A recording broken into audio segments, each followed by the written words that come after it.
O senhor disse que, eu lembro do sexto podcast que o senhor fez com o Yuri, o senhor falou que estava estudando o fenômeno da paralaxe cognitiva, inclusive historicamente.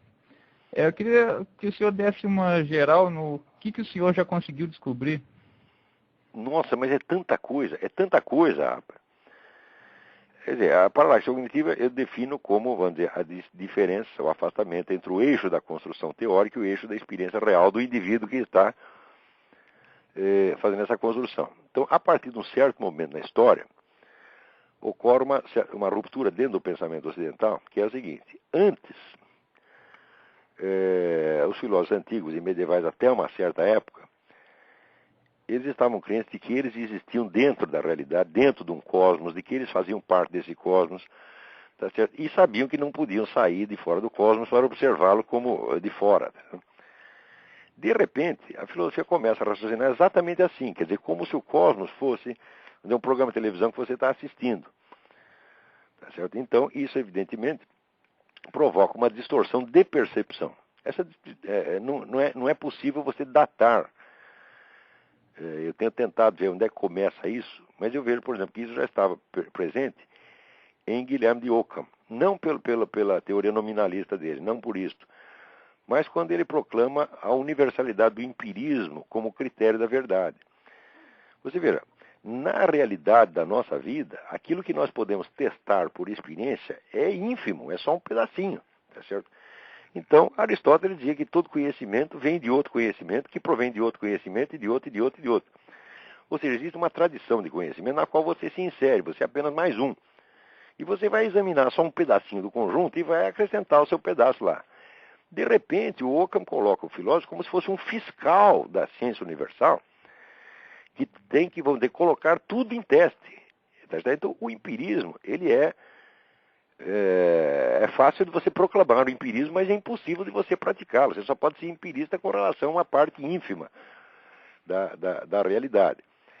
E, evidentemente, o Ockham não percebe isso. Ele acredita que ele é empirista. Qualquer sujeito que diga que é empirista, ele está mentindo. Ele só pode ser empirista com relação a um pedacinho da realidade. O resto ele vai aceitar, vamos dizer, consensos tradicionais, ou o que é pior, até consensos contemporâneos. Tá certo? Então, nós não podemos. E quando chega com Descartes, ele negócio da dúvida universal, você vê, o indivíduo coloca a dúvida universal, ele coloca o universo entre parênteses e coloca fora como se fosse Deus. Isso é fácil de falar, mas não dá para fazer. Tanto que, nas famosas meditações de filosofia primeira, Descartes diz que ele está fazendo isso, ele diz que ele está colocando em dúvida tudo, mas, entre parênteses, essa dúvida que ele monta tá, vamos dizer, incorporada numa multidão de certezas implícitas que ele não percebe. Então, aí você vê que já existe uma diferença entre o que o sujeito está vivendo realmente e o que ele está teorizando. E essa diferença ela vai se aprofundando e se tornando cada vez mais invisível à medida que o tempo passa. Tá certo? E isso vai destruindo a inteligência filosófica no Ocidente.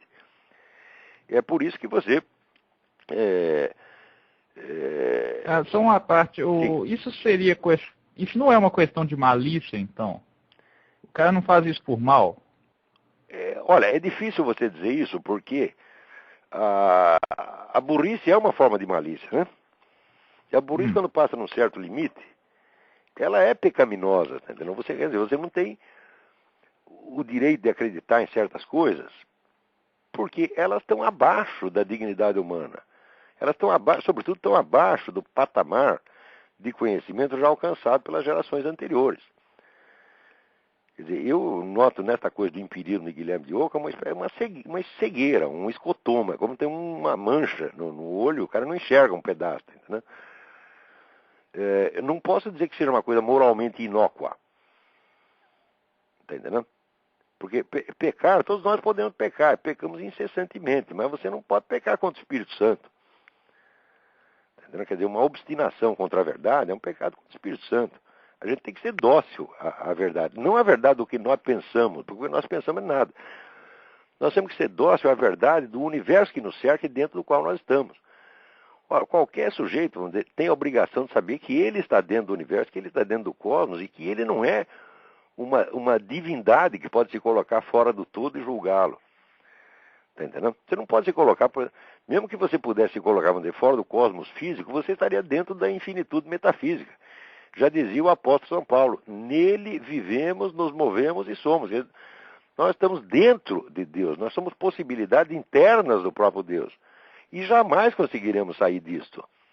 Agora, se você isola um pedaço e acredita que aquilo é a realidade e que você está observando de fora, então, em primeiro lugar, você está maluco. Tá certo? Em segundo lugar, você está criando um mundo à sua imagem e semelhança. Quer dizer, é um delírio. É um tipo de delírio. Não é isso? Por exemplo, essas pessoas que fazem uma filosofia sobre a meta da história. Eu digo, como a meta da história? Depois de alcançar da meta da história, a história vai acabar? Quer dizer, você sabe o dia que vai acabar a história? Nenhum de nós sabe. Nós estamos dentro de um fluxo de conhecimento que nós não sabemos exatamente como começou e muito menos sabemos quando vai terminar. Portanto, nenhum de nós pode falar do sentido integral da história. Só podemos falar de sentidos parciais dentro de uma civilização, dentro de uma sociedade. O sentido global da história é absolutamente inapreensível. Não faz sentido isto. Como diria o Rock Balboa, né? Como é? Como diria o Rock Balboa, it's not over until it's over, né? Exatamente. Não. Agora, quando é que vai acabar? Essa é a pergunta. Se você não sabe quando vai acabar, você não sabe qual é o sentido. Porque uma vez que um determinado sentido se realizou, a história continua e aparece outro, e outro, e outro, e outro, e outro. É isso. Essas pessoas que vamos dizer, aparecem com teorias universalmente explicativas. Agora acham que a teoria de evolução explica não somente a variedade das espécies animais, mas explica todas as formas de cultura, a história humana inteira. Isso é uma bobagem. Uhum. Quer dizer, a proposta já é imbecil por si mesma.